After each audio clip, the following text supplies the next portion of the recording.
onion, garlic, and then i-chop na siya. Tapos maglagay tayo ng tubig, sabaw. Wala nang sukat-sukat guys. Tansya na lang natin. Total hindi naman to binibenta. Tapos mag-add tayo ng 2 kutsara na flour. Harina. Charing. Si Haring Rena. Ayan po guys, 2 kutsara niyan. At mag-add tayo ng kunting cornstarch. Tapos halo-halo lang.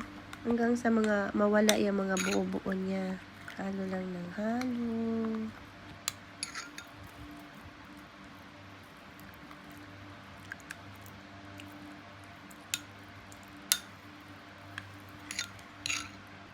Ayan, medyo okay na siya. Pero dagdagan natin kunting cornstarch, parang kulang.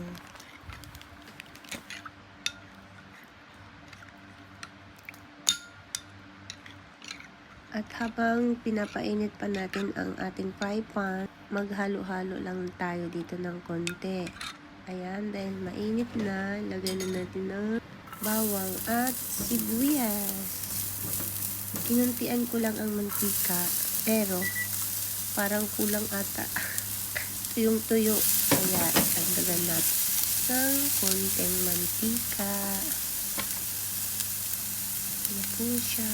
Konti lang.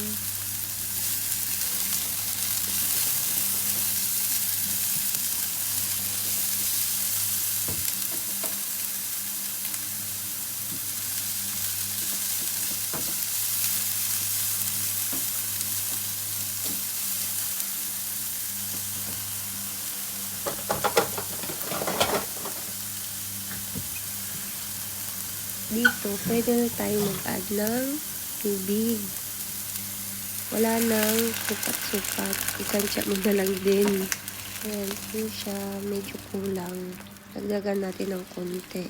Hanggang sa kumulo siya. At pagkulo niya, maya-maya ilagay na natin yung cornstarch. Kulo na po siya. Ay, sorry po guys, medyo maingat. Dahil malambot na yung onion at garlic natin, mag-a-add na tayo ng cornstarch. Nalo natin kanina, ayan na po siya. At mag-a-add tayo ng kunting asukal. Para medyo malasa siya na manamis-namis. Haluin lang natin hanggang sa matunaw yung... Pag natunaw na yung sugar natin, mag-a-add tayo mamaya ng kunting soy sauce para lasang-lasa. Kunting-kunti lang po. And pwede na siya. Okay na po yan. Dagdagan na natin ng soy sauce.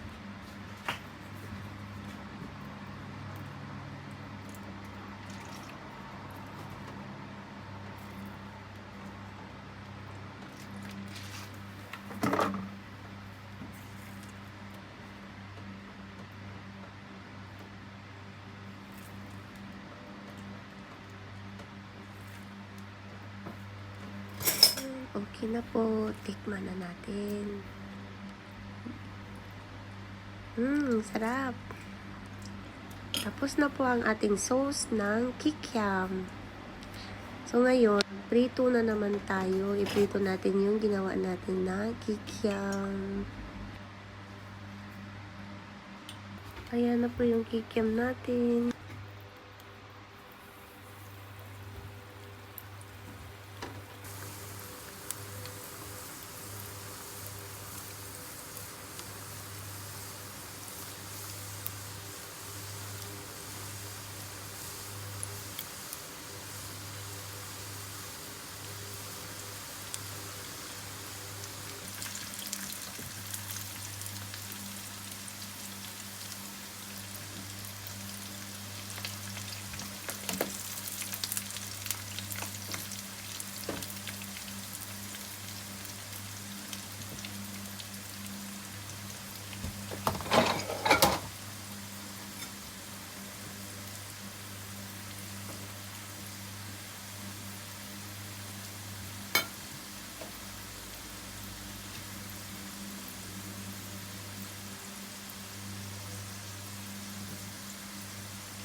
Luto na po ang ating kikiam.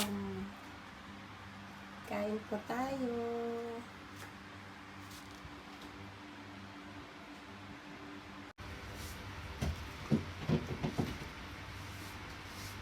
Wow!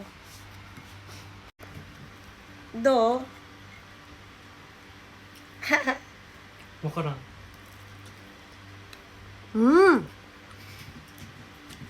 My own kikiam. Mm.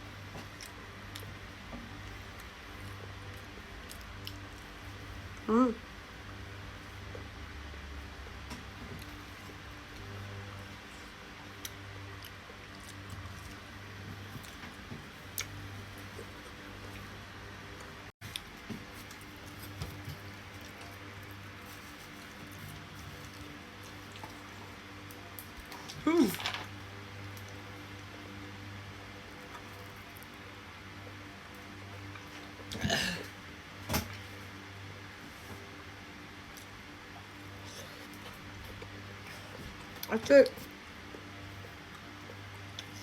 ang init.